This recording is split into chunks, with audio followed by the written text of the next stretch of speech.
On va revenir sur la partie financière de Direct Énergie parce qu'au premier semestre, vous avez publié des résultats vraiment très positifs, plus 70% de chiffre d'affaires à 864 millions d'euros.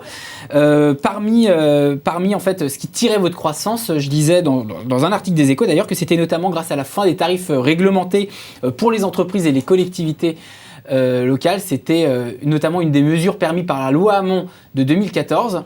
Du coup, chez Direct Énergie, on va voter Benoît Hamon à la primaire ? Alors, je ne sais pas, chacun fera ce qu'il veut.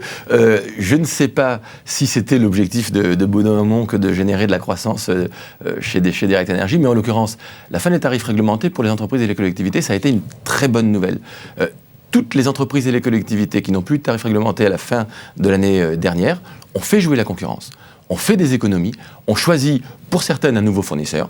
Pour beaucoup d'entre elles, Direct Énergie. Et effectivement, ça a contribué à notre croissance cette année. Cette croissance qui est un peu exceptionnelle, 70% de croissance quand on part d'1 milliard d'euros de chiffre d'affaires.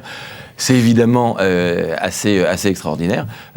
On aura du mal à maintenir ce rythme-là dans les années suivantes. Mais ce qui compte, c'est que ces entreprises-là fassent des économies et soient satisfaites du service que nous leur rendons. Et c'est le cas. Et ça, c'est la dépolitisation des tarifs de l'électricité, par exemple ? Tout à fait, puisque ces clients-là payent un prix de marché et ont profité de prix qui, en plus, à ce moment-là, étaient particulièrement attractifs. Et je crois que toutes ces entreprises et toutes ces collectivités s'en félicitent.